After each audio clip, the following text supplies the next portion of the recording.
Selamat malam semuanya.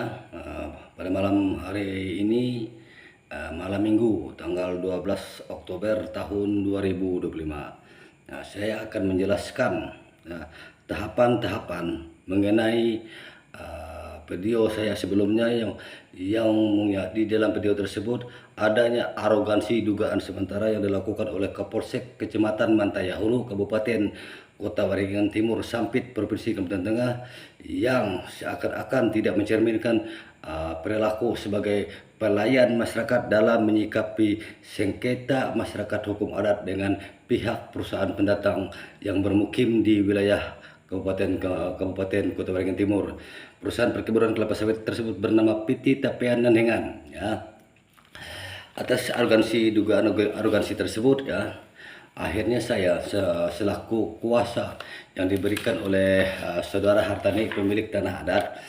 Ini bukti surat kuasanya tanggal 3 September memberikan kuasa kepada saya guna mengajukan sengketa hukum adat permasalahan tanah adat milik beliau ke peradilan hukum adat. Berbicara peradilan hukum adat, jelas hukum adat diakui dalam legalitas Undang-Undang Dasar tahun 1945 pasal 18B ayat 1 dan 2, serta hak-hak masyarakat hukum adat juga tertulis jelas di dalam yang namanya Perda Provinsi nomor 16 tahun 2008, serta aturan-aturan yang mengenai yang namanya tanah adat tertuang jelas di dalam Peraturan Gubernur nomor 13 tahun 2009. Dan para pemangku kelembagaan hukum adat juga dilindungi di dalam perda tersebut.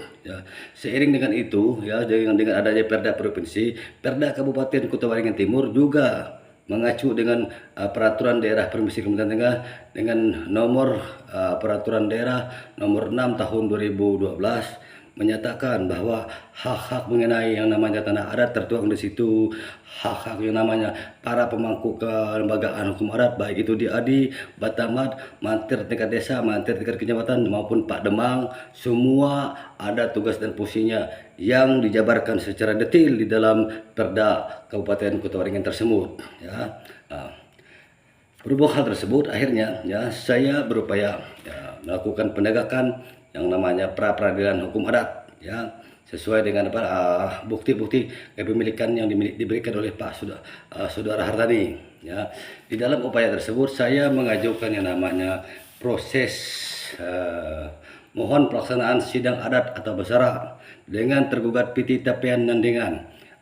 Bukti suratnya pada tanggal 8 September tahun 2025 saya mengajukan gugatan mohon proses pra peradilan adat dengan tergugat PT Tapean Nandengan, tetapi dari tanggal 8 September tahun 2025 sampai tanggal 12 Oktober tahun 2025 tidak adanya proses penanganan sengketa ataupun gugatan yang saya ajukan. Akhirnya kembali saya menyurati surat kembali dari tanggal 27 September kembali saya menyurati perihal yang sama, mohon proses gugatan pengajuan pra peradilan adat yang saya ajukan. Proses ini sesuai dengan Perda Provinsi nomor 16 tahun 2008 maupun Perda Kabupaten Kota Waringin Timur nomor 6 tahun 2012 pasal 30. Kalau di Perda Provinsi pasal 27 mengatakan bahwa setiap gugatan hukum adat yang diajukan oleh masyarakat hukum adat wajib diterima, diproses dan diputuskan. Makanya berdasarkan hal tersebut kembali saya menyurat yang namanya para pemangku kelembagaan hukum adat, baik itu Mantir tingkat desa, Mantir tingkat kecamatan maupun Pak Demang selaku hakim adat tingkat terakhir. Tetapi lagi dan lagi sampai tanggal 12 Oktober tahun 2025 saya tidak mendapatkan respon ataupun jawaban mengenai hal tersebut.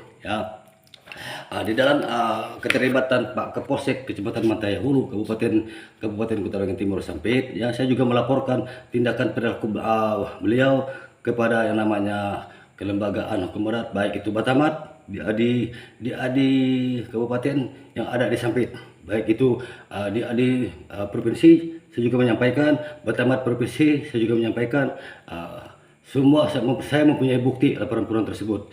Tetapi sampai tanggal 12 Oktober video ini saya buat, tidak ada respon ataupun jawaban. Sehingga akhirnya ya berdasarkan hal-hal tersebut saya menyurati Bapak Bupati Kota Waringin Timur dan Ketua DPRD Kota Waringin Timur, Kabupaten Kota Waringin Timur Sampit, yang guna meminta pertanggungjawaban Bapak Bupati dan Ketua DPRD Kabupaten Kota Waringin Timur Sampit mengenai yang namanya perda tersebut. Karena perda kelembagaan hukum adat, penggagas dan pengasas dan pelaku penegakan perda tersebut adalah Bapak Bupati bersama dengan Ketua DPRD. Makanya hal tersebut dapat saya tunjukkan, ini buktinya pada tanggal 10 Oktober tahun 2025 saya menyurati Bapak Bupati, termasuk saya melaporkan para pemangku kelembagaan hukum adat yang lalai dengan tugas, fungsi dan wewenang serta tanggung jawabnya selaku pemangku kelembagaan hukum adat. Di dalam laporan ini saya juga menyampaikan bahwa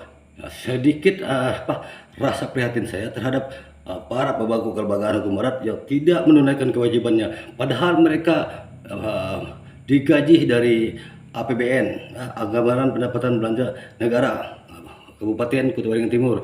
Mereka digaji dari APBD tersebut. Yang mana Damang mendapatkan tunjangan setara dengan eselon 4, materi-materi setara dengan eselon 3B, 3A kalau nggak salah, dan insentif pelaksana Damang berupa 1 buah unit kendaraan motor diberikan sebagai sarana melakukan yang namanya penegakan peraturan daerah dan penegakan keadilan bagi masyarakat hukum adat. Tetapi semua tersebut tidak berjalan, seakan-akan hal tersebut menyebabkan kerugian yang sangat besar dampaknya terhadap masyarakat hukum adat yang ada di Kabupaten Kota Waringin Timur. Ya. Makanya pada kesempatan kali ini saya berharap kepada teman-teman semua memberikan dukungan, like dan saran kepada saya guna bisa mencari keadilan terhadap hal-hal tersebut. Berapa?